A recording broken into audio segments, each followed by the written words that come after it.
salaamaaleykum mbokku téléspectateurs yi safoo di ànd ak ñun seen télévision Mbour TV ñu ngi leen di gërëm ci seen ànd bi ak ñun seen émission Parlons PACASEN dellusiwaat na tey nag ñu ngi fi nga xam ne nii sax moom mooy ci ARD bu Thiès fi nga xam ne nii nag fa la docteur Omar Faye jiite docteur ñi fas ki nekk waxtaan ak moom ci li nga xam ne nii moom mooy programme bi ak tamit communes yi nga xam ne nii ñoom ñoo ci bénéficié wu ci diwaanu Thiès dañ koy bàyyi mu nuyoo ak téléspectateurs yi docteur nuyu nañ la. fay nañ la. tey jii ñi ngi fi nga xam ne moom moo ci diwaanu Thiès émission Parlons PACASEN PACASEN nag nekk ab programme bi nga xam ne nii mi ngi fii ci diwaanu Thiès comme ni ko yeneen région yi amee ñi bëggoon a xam nag d'abord balaa ñuy xuusani ci waxtaan bi. nga wax ñi tuuti rek maanaam bu ñu la doon laaj nga présenté ñu programme bu mel ni PACASEN lan nga ñuy wax. En fait merci donc PACASEN dafa di benn programme bi nga xam ne État du Sénégal moo ko initié moom ay partenaires financiers ay Banque mondiale AFD donc pour ñu gën a jàppale communes yi mais jàppale boobu aussi dafa am benn changement d'approche bu am dañ ko wéer ci ay performances. Donc dañuy jàppale communes yi pour ñu gën a yokk mais yokk yooyu aussi dafa am ñu koy mesurer moom mooy li ñuy wax des critères de performance. Donc dañuy teg ay performance donc communes yi nga xam ne elles sont les plus performantes à performance yooyu ñoom la ñuy gën a jàppale. C'est une approche li ñuy wax ak waa Banque mondiale mooy le programme pour les résultats. Donc qui vise à construire la performance ci communes yi. N'est-ce pas? Donc moom mooy approche boobu la PACASEN def. Maintenant li ci ëpp li ci gën a mën a jàpp rek mooy PACASEN dafay ñëw pour yokk les capacités d'investissement des communes pour que ñu mun a répondre aux besoins qui sont exprimés par les populations. Donc ça aussi c'est un élément important. tey jii ci région de Thiès bi nga xam ne ni fi la ARD nekk yan commune ak yan commune ñoo ci bénéficié ci biir région bi. Donc booy xool région de Thiès la région compte 50 communes globalement. Mais dans ces 50 communes il y a sur les anciennes communes ak les anciennes communautés rurales. Donc le PACASEN dafa nekk un programme bi nga xam ne ñu ciy gën a bénéficier wu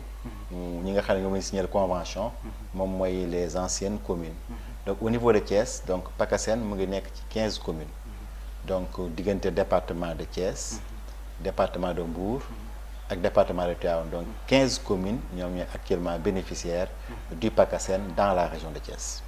ci wàllu liggéey bi ak ci taxawaay bi rek communes yi nga xam ne ni am na ci ban commune nga jàpp ne jamono ji moom la ci mbiram gën a avancé ci côté liggéey bi.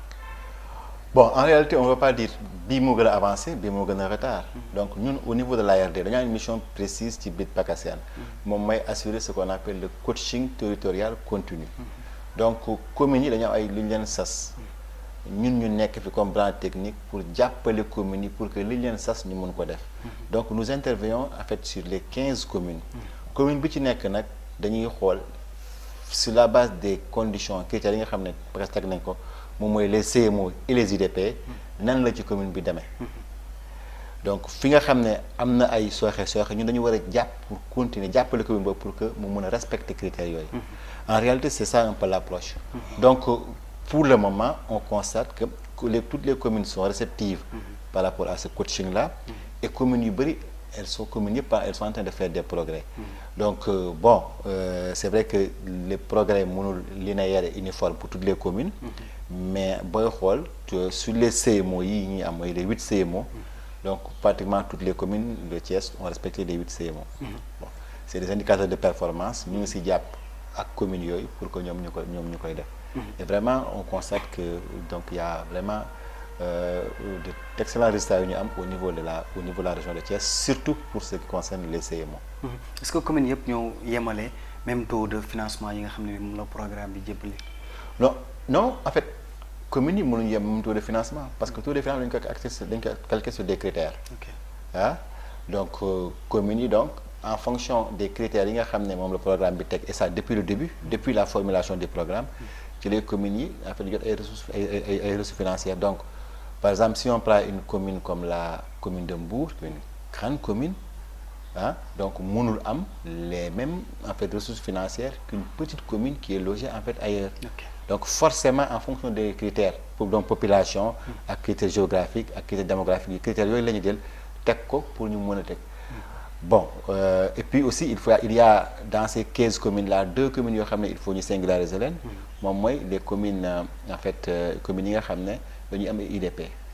parce que dafa am 2 types de communes il y a des communes yi nga xam ne CMO donc moom mooy seen critère de performance ñoo war a respecter pour avoir des ressources dans le cadre du PACASEN respecter les 8 CMO conditions minimales obligatoires mais il y a 2 communes yi nga xam ne mooy les grandes communes que sont la commune de Mbour et la ville de Thiès ñoom ñi nga xam ne au-delà des CMO elles sont soumises à ce qu'on appelle des IDP, des indicateurs de performance donc ça veut dire que ni communes yëpp tolloowuñu donc mënuñu recevoir en fait les mêmes ressources. Est-ce que de retour communes yi am na lu ñu ciy xaarat après PACASEN bi c'est-à-dire qualité bi nga xam ne moom la ñuy traité financement yi nga xam ne moom lañ leen jox daa am gain bu ñu ci jotaat après mu am de. Oui, bon, il y a ce qu'on appelle ci ay indicateurs de performance yi foofu la ñuy xool notamment les CMO pour communes yi am xaalis parce que dañu ne si la commune respecte les CMO dafa war a am lii su fekkee les grandes communes comme Thiès comme ville de Thiès ak Mbour si la commune au-delà des CMO 8 CMO respecte les IDP dafa war a am lii voilà noonu lañ tëggee programme bi donc les communes bu si bu respecté wul benn CMO tamit doo am dara c'est ça noonu le programme bi tëggee c'est le programme pour les résultats parce que on cherche des résultats et en réalité les résultats que l'on cherche mais c'est juste sur les CMO c'est juste en fait les résultats c'est la gouvernance mooy budget dès que voté à temps ça c'est le code général des collectivités qui le dit le code administratif il faut le voter à temps avant le 1er octobre ça c'est le code la passation des marchés publics il y a des procédures ça c'est les dispositions c'est du code des marchés publics qui le disent en réalité ce lu ñuy wax ci CMO yi sax mooy rek li nga xam ne moom ngeen war a def leen ko ci délai yi ngeen war nañu def leen ko jox leen seen xaalis c'est simplement ça les CMO donc en réalité toutes les communes même au-delà du PACASEN doivent travailler à ce que ces CMO soient respectés même nous au niveau de l'ARD de Thiès ñu ngi jéem a xool suñu demee ba stabiliser PACASEN ba mu leer ñu jéem a travailler avec les anciennes communes rurales mooy communes yeneen communes yi ñoom nan la ñuy def pour que ñoom aussi ñu travailler à ce que les CMO là ñu koy def mooy voter seen budget à temps parce que le budget il est annuel avant le 31 décembre bon voter seen code administratif à temps et puis respecter les préoccupations des marchés publics en fait am un plan d'investissement am un plan de formation un plan de renforcement de capacité c'est un peu ça quoi ce que le PACASEN apporte pour les communes. Déjà communes yi nga xam ne bénéfice ci yëpp commencé nañ seen liggéey jot nañ seen financement ba commencé nañ seen liggéey aussi. Oui communes yi jot nañ seen financement bon bien que on peut le dire aussi les financements sont tombés avec retard parce que les financements de 2020 sont tombés avec beaucoup de retard mais mu ngi ci biir keesu communes yi parce que appui budgétaire direct la donc ça entre en fait par le véhicule FECT donc mu ngi ci communes yi actuellement communes yi ñu ngi lancé nañu marché yi am na ñoo xam ne ñu ngi ci lancé marché yi am na ñoo xam ne marché yi bouclé nañ ko ñu ngi commencé def seen ay réalisations tout de suite sax suñu techniciens yi actuellement ils sont dans une commune pour faire l'implantation pour un marché bi nga xam ne lancé nañ ko ba attribué nañ ko pour commencer les travaux donc les travaux commencent à sortir de terre il y a des communes qui sont plus avancées donc mais les travaux commencent à sortir de terre quand même maa fi la ñuy jeexale sax côté surveillance bi nga xam ne nii am na ci votre côté ak contrat délai yi nga xam ne nii ñoom ngeen wax ak communes yi ci côté respecté beeg lu ñu mel. Oui bon étant donné que nous au ARD dañu am mission globale de centre de d'ouvrage pour communes yi mais dans le cadre aussi du PACASEN ñu am en fait une mission de coaching territorial donc ci coaching territorial boobu